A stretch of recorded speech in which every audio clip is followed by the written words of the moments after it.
Wonder lab ഇന്ന് ഒരു വർഷം പൂർത്തീകരിക്കുകയാണ്.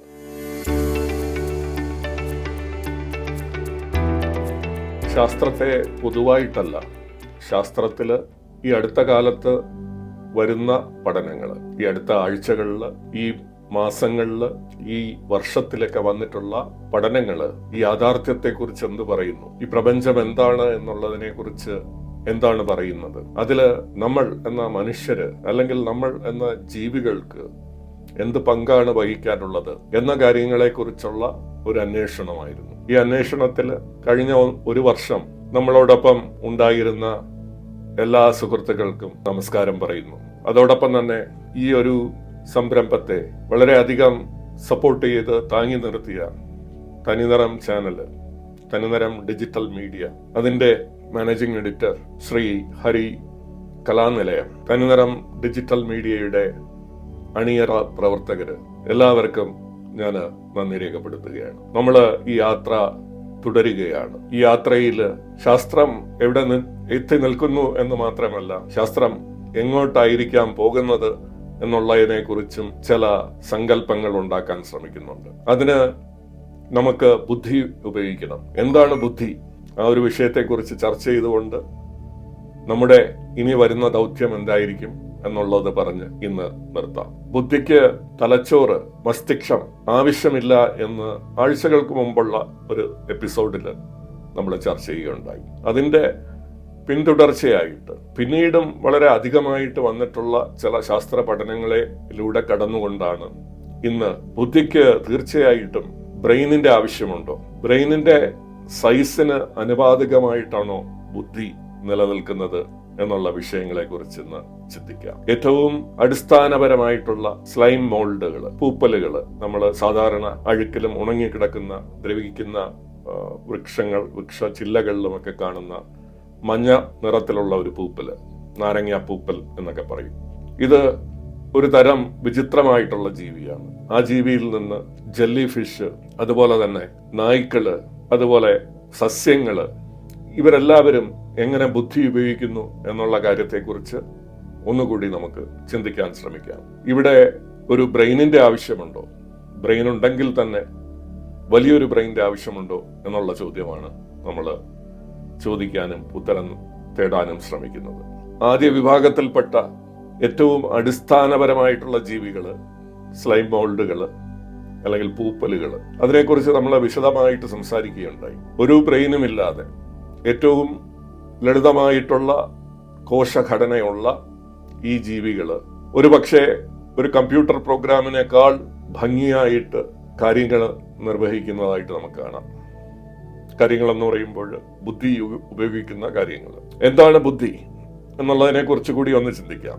ബുദ്ധി എന്ന് പറയുന്നത് നമുക്ക് ചിന്തിക്കാനും, നമുക്ക് പഠിക്കാനും, മനസ്സിലാക്കാനും, പഠിച്ച കാര്യങ്ങൾ ഓർമ്മിച്ചു വെച്ച് പിന്നീട് അത് ഉപയോഗപ്പെടുത്താനും എല്ലാം ആവശ്യമുള്ള അടിസ്ഥാനപരമായിട്ടുള്ള ഒരു സങ്കേതമാണ് ബുദ്ധി. അങ്ങനെ ആ ബുദ്ധി ഒരു ബ്രെയിനിന്റെ സൃഷ്ടിയാണെങ്കിൽ പൂപ്പലുകൾക്ക് എങ്ങനെയാണ് ഈ ബുദ്ധി ഉണ്ടാകുന്നത്? ഇന്ന് നമ്മൾ കാണുന്നുണ്ട്, ടോക്കിയോ മഹാനഗരത്തിന്റെ മെട്രോ നെറ്റ്വർക്ക് പൂപ്പലുകൾക്ക് കമ്പ്യൂട്ടറിനേക്കാൾ ഭംഗിയായിട്ട് ഡിസൈൻ ചെയ്യാൻ സാധിക്കുന്നു. ഇന്ന് artificial intelligence enabled micro processor ചിപ്പുകൾ ഡിസൈൻ ചെയ്യുന്നു. ആ ഡിസൈനുകൾക്ക് പ്രചോദനം നൽകുന്നത് പൂപ്പലുകളുടെ മോഡലാണ്. പ്രപഞ്ചത്തില് കോസ്മിക് നെറ്റ്വർക്ക് എന്നുള്ള ഒരു കാര്യത്തെക്കുറിച്ച് നമ്മൾ പഠിക്കാൻ ശ്രമിക്കുന്നുണ്ട്. ഗാലക്സികളും ഗാലക്സി ക്ലസ്റ്റേഴ്സും എങ്ങനെ പരസ്പരം ബന്ധപ്പെട്ട് നിൽക്കുന്നു എന്നുള്ള കാര്യം, അത് ഒരു ന്യൂറൽ നെറ്റ്വർക്കിന് സമാനമാണ്. അത് പൂപ്പലുകളുടെ നെറ്റ്വർക്കിനും സമാനമാണ്. ഈ പൂപ്പലുകളിൽ നിന്ന് നമ്മുടെ പ്രകൃതിയിലേക്ക് നോക്കുമ്പോൾ നമ്മുടെ എക്കോസിസ്റ്റത്തിൽ തന്നെ പല ശൃംഖലകളും നമുക്ക് കാണാൻ സാധിക്കും. ഉറുമ്പുകളുടെ കോളനികളിൽ ഉള്ള ചില പാറ്റേണുകൾ, തേനീച്ച സമൂഹത്തിലുള്ള ചില ശൃംഖലകളുടെ പാറ്റേൺ, ഇതെല്ലാം ന്യൂറൽ നെറ്റ്വർക്സിന് സമാനമാണ്. അതുപോലെ തന്നെ സസ്യങ്ങൾ, പല സസ്യങ്ങളും പല രീതിയിലുള്ള ചിന്തകളും ലേണിങ്ങും എല്ലാം സ്വായത്തമാക്കാൻ ശ്രമിക്കുന്നുണ്ട്. തൊട്ടാവാടികളെ കുറിച്ച് നമുക്കറിയാം. അതൊരു ഭീഷണി കാണുകയാണെങ്കിൽ അത് ഉള്ളിലേക്ക് വലിയുന്നു, ചുരുങ്ങിപ്പോകുന്നു. ആ ഭീഷണി ഇല്ലാതാക്കുമ്പോൾ അത് വീണ്ടും വികസിച്ച് പുറത്തേക്ക് വരുന്നു. ഈ തൊട്ടാവാടികളെ നമ്മൾ റിപ്പീറ്റഡ് ആയിട്ട് തൊട്ട് ശല്യപ്പെടുത്തി കഴിഞ്ഞാൽ അതിനെ മനസ്സിലാക്കാൻ സാധിക്കും ഇതൊരു ത്രട്ടല്ല, ഇത് വെറും ഒരു ശല്യം മാത്രമാണ്. പിന്നീട് തൊട്ടവാടികൾ അത് നമ്മൾ തൊടുന്നത് കൊണ്ട് അത് റിയാക്ട് ചെയ്യാതിരിക്കുന്നു. ഈ ഒരു പഠനം അതിന് മനസ്സിലാക്കിയെടുക്കാൻ സാധിക്കുന്നു എന്ന് മാത്രമല്ല, ഇത് ആഴ്ചകളോളം ഓർമ്മിച്ചിരിക്കാനും തൊട്ടവാടികൾക്ക് കഴിയുന്നു. അങ്ങനെ പൂപ്പലായാലും തൊട്ടവാടികളായാലും മറ്റ് സസ്യങ്ങളായാലും ഒരു ന്യൂറോണിന്റെ സാന്നിധ്യമില്ലെങ്കിലും ഉയർന്ന തരത്തിലുള്ള ബുദ്ധി കാണിക്കുന്നതായിട്ട് നമുക്ക് കാണുന്നുണ്ട്. ഇനി കുറച്ചുകൂടി വികസിച്ച ജീവജാലങ്ങളിലേക്ക് പോകാം. ജെല്ലി ഫിഷ് എന്നുള്ള ഒരു ജീവിയുണ്ട്. ജെല്ലി ഫിഷിന് ബ്രെയിൻ ഇല്ല, പക്ഷേ ചില ന്യൂറോണുകളുടെ സങ്കേതങ്ങളുണ്ട്. ന്യൂറോണൽ ക്ലസ്റ്റേഴ്സ് അതിന്റെ ശരീരത്തിലാകമാനം വ്യാപിച്ചു കിടക്കുന്നു. ഈ ന്യൂറോണൽ ക്ലസ്റ്റേഴ്സ് കൊണ്ട് അതിന് ബ്രെയിനുള്ള ഏതൊരു ജീവി പഠിക്കുന്നത് പോലെ പഠിക്കാനും കാര്യങ്ങൾ മനസ്സിലാക്കാനും സാധിക്കുന്നു. ജെല്ലി ഫിഷിനെ ട്രെയിൻ ചെയ്യുന്ന ഒരു ശാസ്ത്ര പരീക്ഷണം നടത്തുകയും അത് നമ്മൾ എങ്ങനെ നായ്ക്കുട്ടികളെ പരിശീലിപ്പിക്കുന്നു എന്നുള്ള രീതിയിൽ നമുക്ക് ജെല്ലി ഫിഷുകളെ പരിശീലിപ്പിക്കാനും ആ പരിശീലനത്തിന് അനുസൃതമായിട്ട് അതിന്റെ പെരുമാറ്റം ചിട്ടപ്പെടുത്തിയെടുക്കാനുമൊക്കെ സാധിക്കുന്നുണ്ട്. അപ്പം വികസിച്ച ഒരു ബ്രെയിൻ ഇല്ലാതെ തന്നെ ഈ കാര്യങ്ങൾ ചെയ്യാൻ സാധിക്കും എന്ന് ജെല്ലി ഫിഷ് തെളിയിക്കുന്നു. ഫംഗൈകളെ കുറിച്ച് നമ്മൾ ഒരുപാട് ചർച്ച ചെയ്തിട്ടുള്ള കാര്യമാണ്. നമ്മുടെ ഭൂമിക്കടിയിൽ വൃക്ഷങ്ങളെ സസ്യങ്ങളെ എല്ലാം യോജിപ്പിക്കുന്ന വലിയ ഒരു ഫംഗൽ നെറ്റ്വർക്ക്, മൈസീനൽ നെറ്റ്വർക്ക് എന്ന് പറയുന്ന നെറ്റ്വർക്ക് നിലനിൽക്കുന്നു. അത് ഭീഷണികളെ മുൻകൂട്ടി കണ്ടെത്താനും അതിനനുസരിച്ച് അതിജീവനത്തിനുള്ള പ്ലാനിംഗ് നടത്താനും ആ പഠനങ്ങളെ ഓർമ്മിച്ച് പിന്നീട് അത്തരം സാഹചര്യങ്ങൾ ഉണ്ടാകുമ്പോൾ കുറച്ചുകൂടി കാര്യക്ഷമമായിട്ട് പ്രവർത്തിക്കാനുമൊക്കെ വൃക്ഷങ്ങളെയും ഫോറസ്റ്റ് എക്കോസിസ്റ്റത്തെ തന്നെ സഹായിക്കുന്നതാണ് ഈ ഫംഗൽ നെറ്റ്വർക്ക്. ഒരു ന്യൂറോണിന്റെയും സഹായം ഇല്ലാതെയാണ് ഈ നെറ്റ്വർക്ക് വുഡ് വൈഡ് വെബ് എന്ന് പറയുന്ന വുഡ് വൈഡ് വെബ് എന്നുള്ള ഒരു സങ്കേതമായിട്ട് നിലനിൽക്കുന്നത്. വേൾഡ് വൈഡ് വെബ് എന്ന് പറയുന്ന നമ്മുടെ ഇന്റർനെറ്റ് സാങ്കേതിക വിദ്യക്ക് സമാനമായിട്ട് നമ്മുടെ വൃക്ഷങ്ങളെയും സസ്യങ്ങളെയും എല്ലാം വന അന്തരീക്ഷത്തിൽ എങ്ങനെ നിലനിർത്തുന്നു എന്നുള്ളത് ഈ ഫംഗൽ നെറ്റ്വർക്ക് കാണിച്ചു തരുന്നു. നമുക്ക് ഇവിടെയും നമുക്ക് ഒരു ബ്രെയിനിന്റെ സാന്നിധ്യം നമുക്ക് കാണുന്നില്ല. ഉയർന്ന തരത്തിലുള്ള ബുദ്ധി ഒരു ബ്രെയിനിന്റെ അസാന്നിധ്യത്തിൽ നടക്കുന്നു എന്ന് നമുക്ക് കാണാം. ആൽബർട്ട് ഐൻസ്റ്റീന്റെ ബ്രെയിൻ സയൻസിനെ കുറിച്ചൊരു അനാലിസിസ് നടത്തിയിട്ടുണ്ട്. അദ്ദേഹത്തിന് ഒരു ആവറേജ് സാമാന്യ മനുഷ്യനുള്ള ബ്രെയിനിനേക്കാളും കുറച്ച് കുറവാണ് അദ്ദേഹത്തിന്റെ ബ്രെയിൻ സൈസ് എന്നാണ് കണ്ടെത്തിയിരിക്കുന്നത്. ഇത് പലരിലും, എഴുത്തുകാരില്, കലാകാരന്മാരില്, ശാസ്ത്രജ്ഞന്മാരില് പലരിലും നമ്മൾ കാണുന്ന ഒരു പ്രതിഭാസമാണ്. ഒരു നോർമലിൽ നിന്ന് കുറഞ്ഞിരിക്കുന്ന ബ്രെയിൻ സൈസ്. ചില എക്സ്ട്രീം കേസുകൾക്ക് ഒരു നോർമൽ ബ്രെയിനിന്റെ പകുതി സൈസ് ഉള്ളത് പോലും ഉള്ളതായിട്ട് പോസ്റ്റ്മോർട്ടം സ്റ്റഡീസ് കണ്ടെത്തുന്നുണ്ട്. തീർച്ചയായിട്ടും പോസ്റ്റ്മോർട്ടം സ്റ്റഡീസ് ജീവിച്ചിരിക്കുന്ന ബ്രെയിനിൽ നിന്ന് വ്യത്യസ്തമാണ്. നായ്ക്കുട്ടികളെ പരിശീലിപ്പിക്കുന്നതിനെ കുറിച്ച് നമ്മൾ സംസാരിച്ചു. ഈ അടുത്ത കാലത്ത് നടത്തിയിട്ടുള്ള ഒരു പഠനം റോട്ട് വീലർ തുടങ്ങിയിട്ടുള്ള ചില നായ്ക്കളുടെ വളരെ ഉയർന്ന തരത്തിലുള്ള ഇന്റലിജൻസ് കാണിക്കുന്നതായിട്ട് കാണുന്നുണ്ട്. പക്ഷേ ഈ ഇനത്തിൽപ്പെട്ട നായ്ക്കളുടെ ബ്രെയിൻ സൈസ് ഒരു ആവറേജിനേക്കാൾ കുറഞ്ഞിരിക്കും. ആ സ്പീഷ്യസിന്റെ ഒരു ബോഡി സൈസിന് അനുസൃതമായിട്ടുള്ള ബ്രെയിൻ സൈസിന്റെ ഒരു ഇൻഡെക്സിനേക്കാൾ കുറഞ്ഞിരിക്കും ഇത്തരം ഉയർന്ന ഇന്റലിജൻസ് കാട്ടുന്ന നായ്ക്കുട്ടികൾ. വേറൊരു പഠനം പലതരം ജീവികളിൽ നിലനിൽക്കുന്ന ന്യൂറൽ നെറ്റ്വർക്കുകളെ കുറിച്ച് പഠിക്കുകയുണ്ടായി. ആ പഠനം കാണിക്കുന്നത് ന്യൂറൽ നെറ്റ്വർക്കുകൾ ചെറുതായിരിക്കാം, വളരെ സങ്കീർണമായിരിക്കാം. അതായത് വിരലെണ്ണാവുന്ന ന്യൂറോണുകൾ കൊണ്ടുണ്ടാക്കുന്ന ന്യൂറൽ നെറ്റ്വർക്കുകളും ലക്ഷോപലക്ഷം ന്യൂറോണുകളുടെ ന്യൂറൽ നെറ്റ്വർക്കുകളും ഉണ്ടാകുന്ന വ്യത്യസ്തമായിട്ടുള്ള നെറ്റ്വർക്കുകൾ മനുഷ്യരിലും മറ്റ് ജീവികളിലും നിലനിൽക്കുന്നുണ്ട്. എന്നാൽ ഈ ചെറിയ നെറ്റ്വർക്കുകൾ പലപ്പോഴും വളരെ കാര്യക്ഷമമായിട്ട് പ്രവർത്തിക്കുന്നു. അതായത് പെട്ടെന്നുള്ള മാറ്റങ്ങളെ പ്രതിരോധിക്കാനും അതിനനുസരിച്ച് നമ്മുടെ തന്നെ സ്വഭാവത്തെ രൂപപ്പെടുത്തിയെടുക്കാനും പെട്ടെന്ന് കാര്യങ്ങൾ ചെയ്ത് കൂട്ടാനുമൊക്കെ ചെറിയ നെറ്റ്വർക്കുകൾക്ക് സാധിക്കുന്നു എന്നാണ് പഠനങ്ങൾ കണ്ടെത്തുന്നത്. റിംഗ് അട്രാക്ടർ നെറ്റ്വർക്ക്സ് എന്ന് പറയുന്ന നെറ്റ്വർക്ക് വെറും 4 ന്യൂറോണുകൾ ഉണ്ടെങ്കിൽ പോലും വളരെ കാര്യക്ഷമമായിട്ട് നടക്കുന്നു. അപ്പോൾ വലിയ ബ്രെയിൻ സൈസോ ആ ബ്രെയിനിനുള്ളിൽ വലിയ നെറ്റ്വർക്കിങ്ങോ ഒന്നും ആവശ്യമില്ല. ഉയർന്ന ഇന്റലിജൻസ് അല്ലെങ്കിൽ ബുദ്ധി കാണിക്കാൻ. ഇത് ഈ അടുത്ത കാലത്ത് വന്നിട്ടുള്ള പല പഠനങ്ങളും നമുക്ക് തെളിയിച്ചു തരുന്നു. അവസാനമായിട്ട് നമ്മൾ നോക്കുന്നത് വേറൊരു തരം പഠനമാണ്. ഇതും ഒരുപാട് സ്പീഷീസുകളെ, വളരെ പ്രിമിറ്റീവ് ആയിട്ടുള്ള ചില വേംസ്, സീബ്ര ഫിഷ് പോലുള്ള ചെറിയ ജീവികൾ തുടങ്ങി പ്രൈമേറ്റ്സ് വരെയുള്ള പല ജീവികളിലും ഉള്ള ബ്രെയിനിന്റെ പ്രവർത്തനം എങ്ങനെയാണ് കാര്യക്ഷമമായിട്ട് നടക്കുന്നത് എന്നുള്ളതിനെ കുറിച്ച് ഒരു എക്സ്പെരിമെന്റ് നടത്തുകയുണ്ടായി. നമുക്കറിയാം, ഏറ്റവും കൂടുതൽ ഊർജം ഉപയോഗിക്കുന്ന അവയവം നമ്മുടെ ബ്രെയിൻ തന്നെയാണ്. ആ ഊർജം ഉപയോഗിക്കുന്നതിന്റെ ലക്ഷണം നമ്മൾ കാണുന്നത് ബ്രെയിനിന്റെ സെൽസ്, കോശങ്ങൾ, അതായത് ന്യൂറോൺസിൽ എത്രമാത്രം മൈറ്റോകോൺട്രിയ ഉണ്ടാകും എന്നുള്ള ഒരു കണക്ക്. സാധാരണ നമ്മുടെ ശരീരത്തിലെ ഒരു കോശത്തില് 100 കണക്കിന് മൈറ്റോകോൺട്രികൾ ഉണ്ടാകുന്നുണ്ട്. ഈ മൈറ്റോകോൺട്രികളാണ് power houses of the cell, കോശത്തിന്റെ ഊർജത്തിന്റെ ഉൽപാദന കേന്ദ്രങ്ങൾ.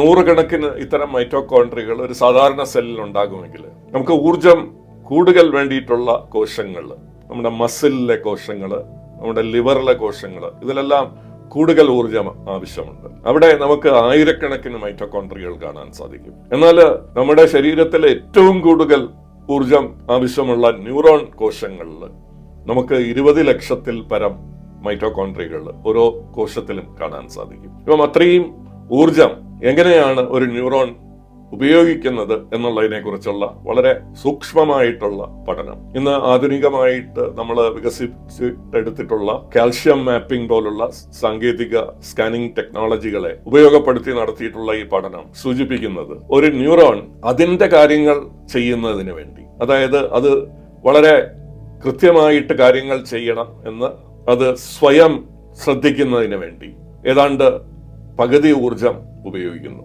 ഏതാണ്ട് പകുതി ഊർജം അത് മറ്റ് ന്യൂറോണുകളുമായിട്ട് ഒരു ടീമായിട്ട്, ഒരു ശൃംഖലയിൽ, ഒരു നെറ്റ്വർക്കിൽ എങ്ങനെ യോജിച്ച് പ്രവർത്തിക്കാം എന്നുള്ളതിന് വേണ്ടി ചെലവഴിക്കുന്നു. അതായത് സ്വന്തമായിട്ട് കാര്യങ്ങൾ കൊണ്ടുപോകാൻ വേണ്ടി അത് 50% അല്ലെങ്കിൽ ഏറ്റവും കുറഞ്ഞത് 40% താഴെ ആവാത്ത ഒരു അനുപാതകം മാത്രമേ അത് യൂസ് ചെയ്യുന്നുള്ളൂ. 50% മറ്റുള്ള ന്യൂറോണുകളുമായിട്ട് യോജിച്ച് നിന്നുള്ള ഒരു പ്രവർത്തനം.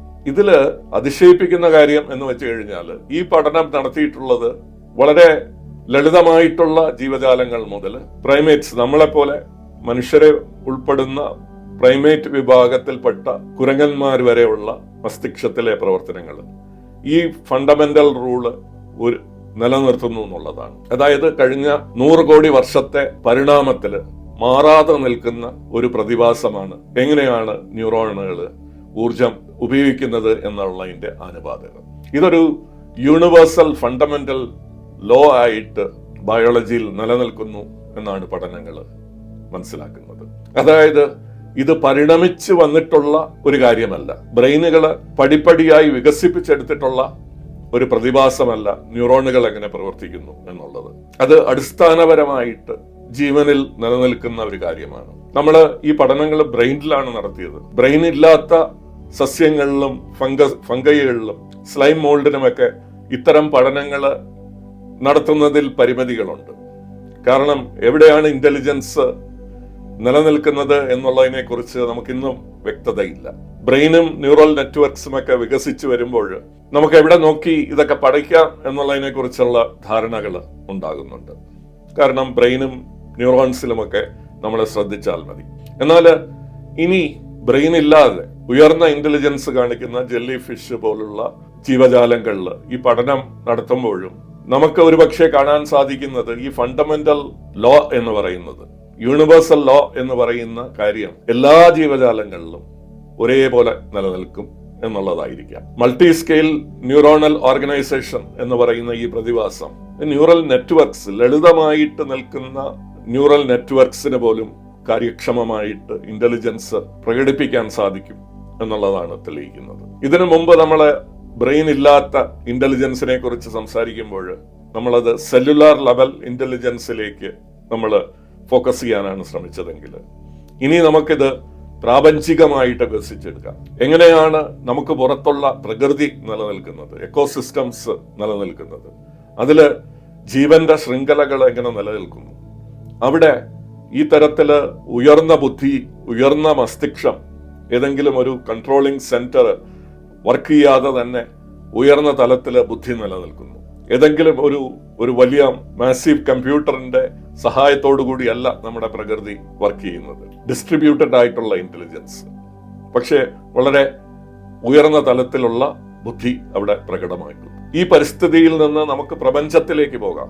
ഗാലക്സികൾ എങ്ങനെ നിലനിൽക്കുന്നു, ഗാലക്സികൾ എങ്ങനെ ബന്ധപ്പെട്ട് ഒരു ശൃംഖലയായിട്ട് കോസ്മിക് വെബായിട്ട് രൂപപ്പെട്ട് ഈ പ്രപഞ്ചത്തിന് ഒരു അടിസ്ഥാന സ്ട്രക്ചർ നൽകുന്നു. അവിടെയും നമുക്ക് ഇന്റലിജൻസിനെ കാണാൻ സാധിക്കുമോ? ഇതിനെക്കുറിച്ച് പഠിക്കണമെങ്കിൽ നമുക്ക് കീഴിലുള്ള മണ്ണിലെ ധാതുക്കള്, മിനറൽസ്, അത് ഏതെങ്കിലും രീതിയിൽ ഇവോൾവ് ചെയ്യുന്നുണ്ടോ? അത് പരിണമിച്ച് ഇന്റലിജന്റ് ബിഹേവിയർ കാണിക്കുന്നുണ്ടോ?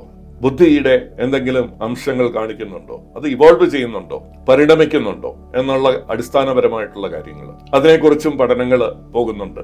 ആ പഠനങ്ങളിലേക്ക് ഇനിയൊരവസരത്തിൽ നമുക്ക് വരാം. ഇന്ന് നമ്മൾ സംസാരിച്ച ബുദ്ധിയുടെ ഒരു മേഖല, കാര്യങ്ങളെ മനസ്സിലാക്കി നമ്മളെ തന്നെ മനസ്സിലാക്കാൻ ശ്രമിക്കണം എന്നുള്ള കാര്യത്തിൽ നമുക്ക് ശാസ്ത്രം മാത്രമല്ല വേറൊരു ഘടകവും കൂടി നമുക്ക് കൊണ്ടുവരേണ്ടതുണ്ട്. അതാണ് മെറ്റാഫിസിക്സ്. മെറ്റാഫിസിക്സ് ഇന്ന് നമുക്ക് സംസാരിക്കാൻ സമയമില്ലെങ്കിലും അതിനെക്കുറിച്ച് ഒരുപാട് തെറ്റിദ്ധാരണകൾ നിലനിൽക്കുന്നതായിട്ട് നമുക്ക് കാണാൻ സാധിക്കും. ഒരു ചെറിയ ന്യൂനപക്ഷമെങ്കിലും മെറ്റാഫിസിക്സ് ഫിസിക്സിന്റെ ഒരു ഉപശാഖയാണ് എന്ന് തെറ്റായിട്ട് ധരിക്കുന്നവരുണ്ട്. വേറൊരു കൂട്ടം, വലിയൊരു കൂട്ടം മെറ്റാഫിസിക്സ് ഒരു സൂഡോ സയൻസ് ആണ് എന്ന് പറയുന്നവരുമുണ്ട്. ഇത് രണ്ടും എന്തുകൊണ്ട് തെറ്റാണ് എന്നുള്ളതിനെ കുറിച്ച് നമുക്ക് അടുത്ത ആഴ്ച സംസാരിക്കാം. ആ മെറ്റാഫിസിക്സിനെ കൂടി മനസ്സിലാക്കിയാൽ മാത്രമേ നമുക്ക് പുതിയൊരു ശാസ്ത്രബോധം ഉണ്ടാക്കിയെടുക്കാൻ സാധിക്കുകയുള്ളൂ. 21-ാം നൂറ്റാണ്ടിലെ ശാസ്ത്ര പഠനങ്ങളിൽ ഊന്നി നിന്നുകൊണ്ട് 21-ാം നൂറ്റാണ്ടിൽ വികസിച്ചെടുക്കേണ്ട ആ ഒരു പുതിയ ശാസ്ത്രബോധത്തിലേക്ക് നമുക്ക് വണ്ടർലാൻഡിന്റെ 2ാമത്തെ വർഷത്തിലേക്ക് നീങ്ങാം. ഈ 2ാമത്തെ വർഷത്തെ യാത്രയിൽ എന്നോടൊപ്പം തനിനിറം ഡിജിറ്റൽ മീഡിയയുടെ എല്ലാ സഹപ്രവർത്തകരോടൊപ്പം നിങ്ങളും ഉണ്ടാകും എന്ന പ്രത്യാശയോടുകൂടി നിർത്തുന്നു.